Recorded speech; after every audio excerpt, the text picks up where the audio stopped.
No dia 1º de junho de 2016, aconteceu a inauguração do túnel de San Gotardo, o maior túnel ferroviário do mundo. São 57 quilômetros cortando os Alpes suíços. A inauguração foi um evento de grande porte, transmitida por vários canais de televisão de todo o mundo.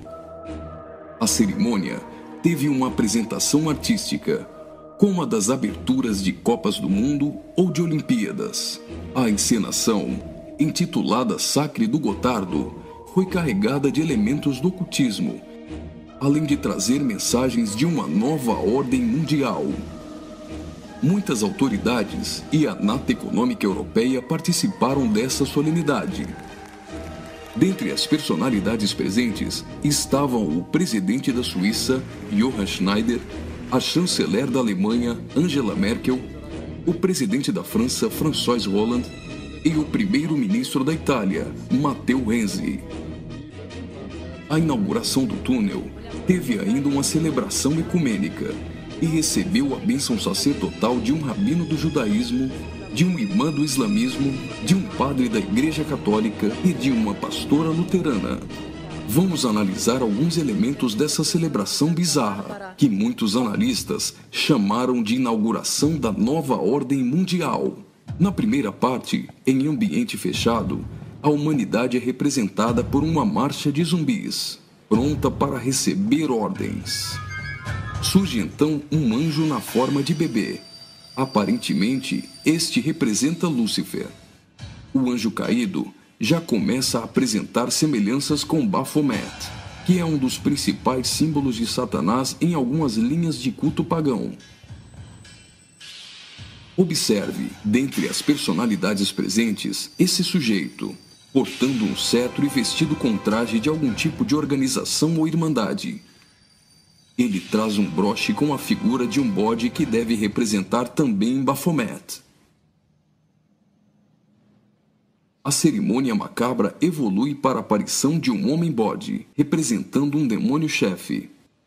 Esse demônio exerce autoridade e liderança sobre outros demônios que são liberados pelo mundo, representado aqui pela ferrovia. Por essa ferrovia, passam vários períodos da humanidade, revivendo alguns tipos de sociedades secretas e rituais pagãos dos celtas, da Grécia Antiga, do hinduísmo e principalmente do Egito Antigo. Observe ao fundo a figura do Sol, representando um dos principais objetos de adoração das culturas antigas. Sob a ordem do chefe, os demônios se lançam para cumprir sua missão na Terra. Aqui, vemos a representação de antigas sacerdotisas e místicos adoradores, todos sendo conduzidos pelo homem-bode. As sacerdotisas estão levando um cordeiro, como algo a ser oferecido em sacrifício.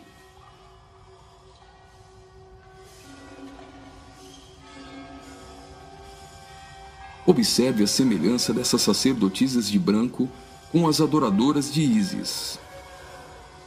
E nesta exaltação de muitas formas de adoração pagã, não poderia faltar a coroação da Rainha dos Céus.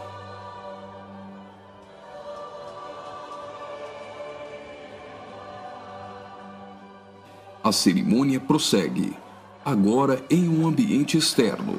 A parte interna exaltou a adoração pagã histórica. Na parte externa, o evento se torna uma cerimônia satânica regida pelo homem-bode. Os zumbis representam a humanidade manipulada, caminhando rumo a um futuro incerto. Os atores correm atrás de uma conquista. O túnel inaugurado literalmente furou 57 quilômetros de rochas nos Alpes suíços. Aparentemente, aqui a humanidade está tentando vencer a rocha, que pode representar Jesus.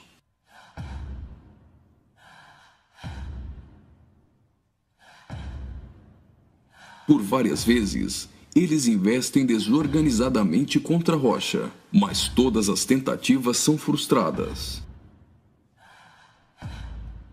Até o momento em que eles se unem e conseguem um importante progresso. Lembre-se que o espírito de Nimrod era unir o homem para vencer a Deus, e que este túnel é o símbolo de integração entre os povos. Observe que eles conseguem a abertura de um portal. A representação desse portal lembra o CERN. O CERN é a Organização Europeia para a Pesquisa Nuclear. Está localizado na região de Genebra, na fronteira franco-suíça, a pouco mais de 200 quilômetros do túnel de Saint-Gothard. No CERN encontra-se o LHC, o maior acelerador de partículas atômicas do mundo e maior máquina que o homem já construiu.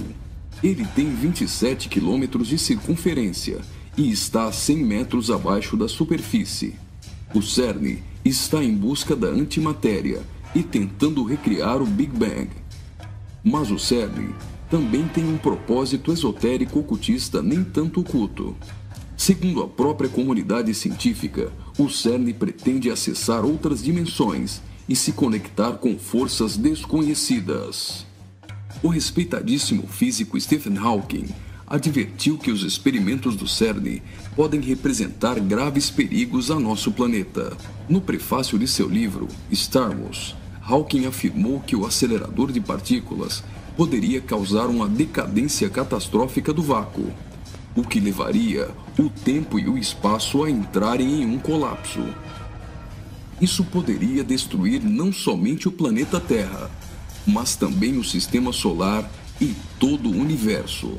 Você já deve ter ouvido falar da partícula de Deus, ou bóson de Higgs.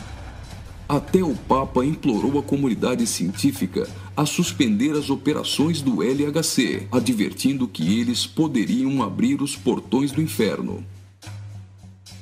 Observe também que a logo do CERN é a junção de 3 números 6, 666. As cenas seguintes mostram uma sociedade em transformação. Do portal que foi aberto, procede a direção para a humanidade.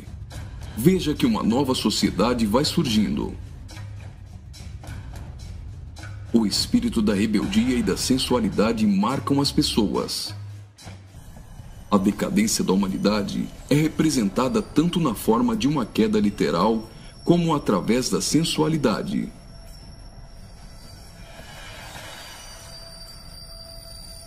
Do portal surge um corpo nu, e logo as pessoas ficam endemoniadas.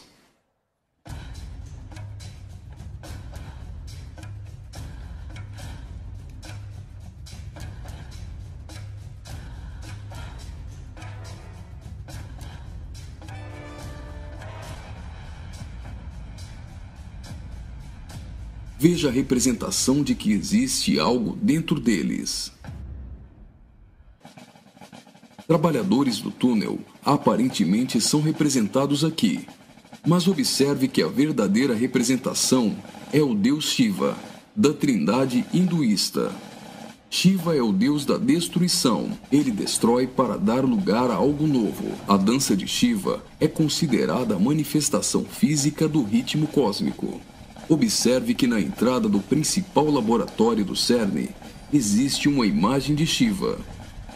A dança destruidora de Shiva é associada à aceleração ou à dança das partículas. A cena seguinte lembra os operários mortos na construção do túnel, mas na verdade representa o sacrifício humano.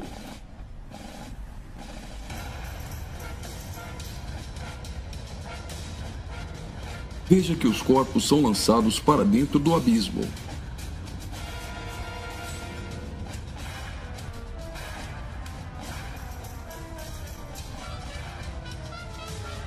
Preste atenção. Do fundo do abismo, as mãos vêm receber o sacrifício.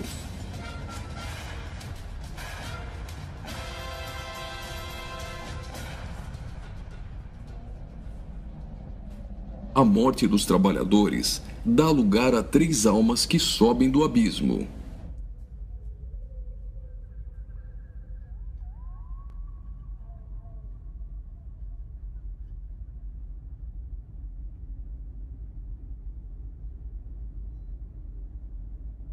surge então um enorme olho que tudo vê, ou o Olho de Horus, um importante símbolo usado pelos Illuminati.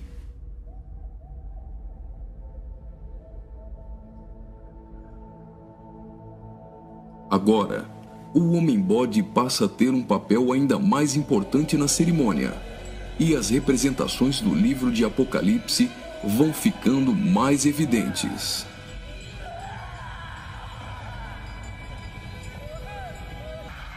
Veja como os demônios se parecem muito com o orixá Omolu.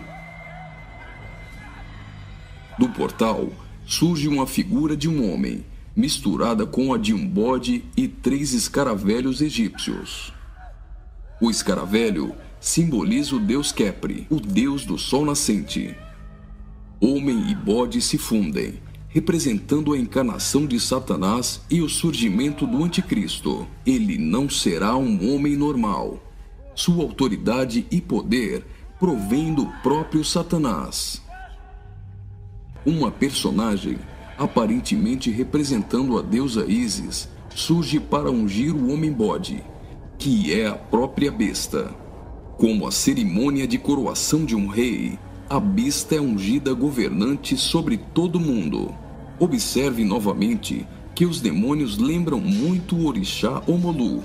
Após receber o manto do espírito feminino de Ísis, a besta manifesta atitudes homossexuais. Ungido governante do mundo, a besta demonstra sua fúria contra todos e agita seus demônios.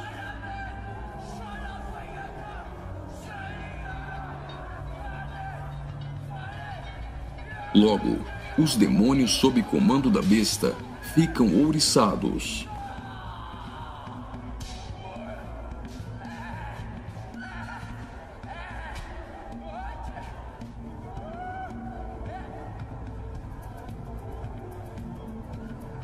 Assim como está escrito em Apocalipse, a besta passa a ser adorada pelos homens e pelos demônios.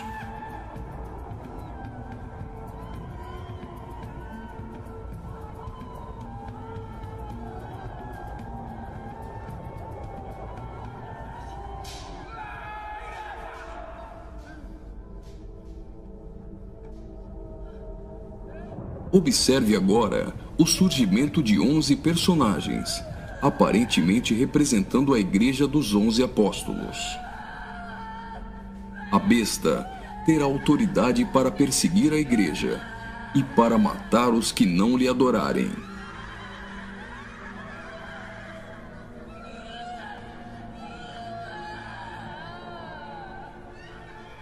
Observe que no telão a besta tem várias cabeças.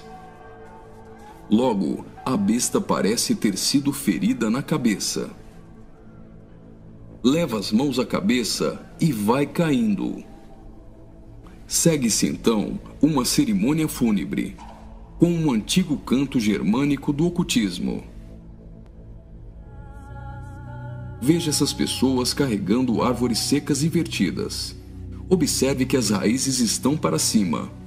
Assim como a cruz invertida é um símbolo do satanismo, tudo que se apresenta invertido representa o contrário.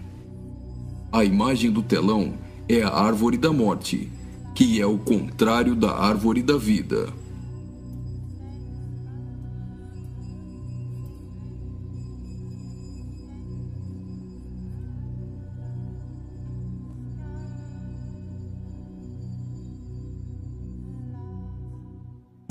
A tecnologia é mostrada como um instrumento para manipular o homem.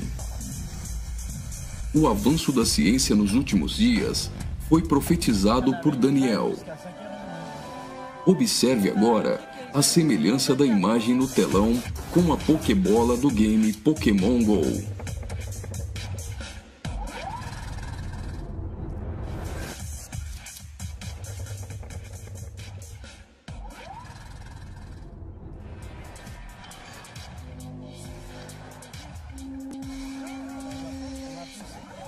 Enquanto na parte inferior da tela aparece uma segunda besta caminhando em direção à primeira, ao fundo surge a figura da Grande Meretriz.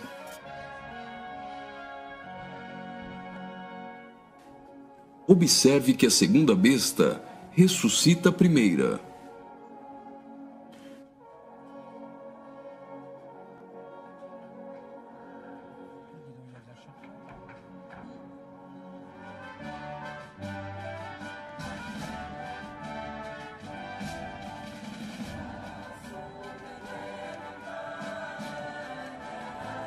Note que os símbolos maçônicos estão presentes em várias partes da celebração.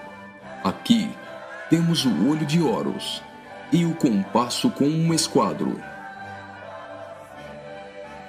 Os três personagens de cabeças grandes aparentemente representam as nações da Terra, os reis da Terra e os mercadores da Terra que foram embriagados e se prostituíram com uma grande meretriz. O relógio girando ao contrário provavelmente faz menção à profecia de Daniel, de que o anticristo mudaria os tempos, e fala da velocidade em que a nova ordem mundial será estabelecida. No auge da cerimônia, todos os personagens se lançam em adoração.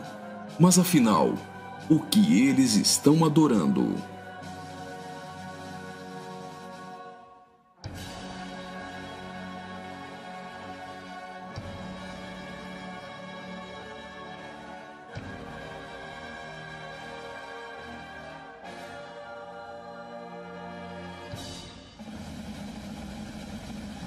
Então, o trem sai do túnel.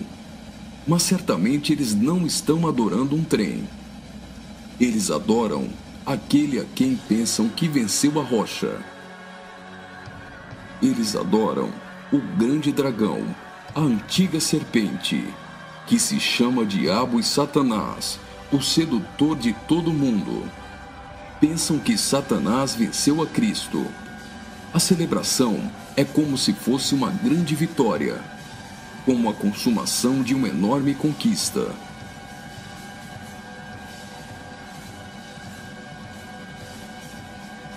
Observe mais uma vez no telão. Por algum acaso, trens voam? O que isso significa? O trem se parece com uma serpente e representa a Satanás, que sempre quis subir aos altos céus e ser exaltado. É justamente isso que eles estão profetizando nesse ato profético. Faria muito sentido se isso fosse um encontro de bruxos e satanistas, mas numa inauguração de uma grande obra pública, com a participação dos principais signatários da Europa, realmente não faz sentido algum. Só que eles se esqueceram de ler todo o livro de Apocalipse. E vi a besta e os reis da terra com seus exércitos, congregados para pelejarem contra aquele que estava montado num cavalo e contra seu exército. Mas a besta foi aprisionada, e com ela o falso profeta, que com os sinais feitos diante dela, seduziu aqueles que receberam a marca da besta, e eram os adoradores de sua imagem. Os dois foram lançados vivos dentro do lago de fogo que arde como enxofre. Apocalipse capítulo 19, versículos 19 e 20.